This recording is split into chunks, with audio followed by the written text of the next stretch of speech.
Yo, what's up mga guys? So, at eto nga no, magre-react lang muna ako dito sa isang video clips no. Ewan ko ba kung bakit makikita ko to itong si Chief sino ba to? Si PNP daw, ano, spokesperson no.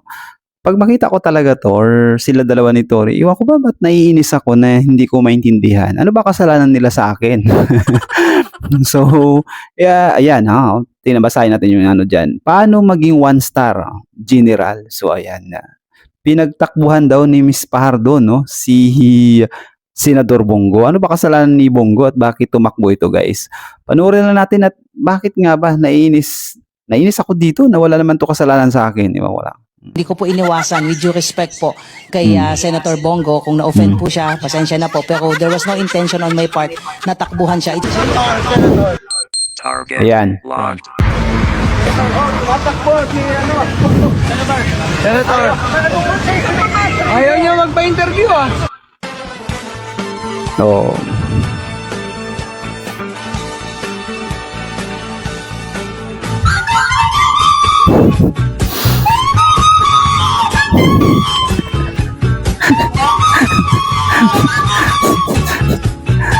talaga.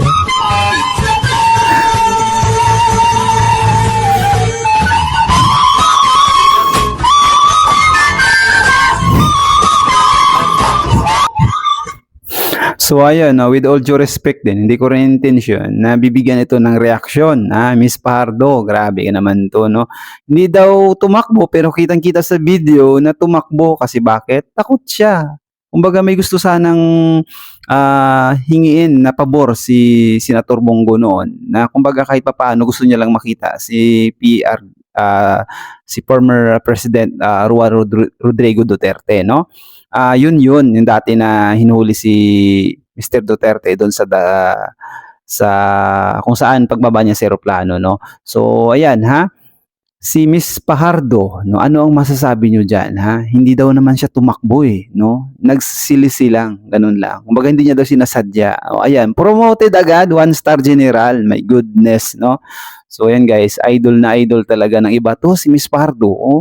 Ano yan nga kumbaga sabi nga ng iba, thank you Miss Pahardo and Mr. Tory, no. Kayo ang bida. Kayo ang bida at kayo dahil ang kumbaga nag-asikaso talaga, kayo nangunguna. Ayun, idol talaga tong dalawa to sa Senate hearing. So ano guys, ang masasabi niyo sa dalawang iniidolo ng karamihan na ito? Please comment down below.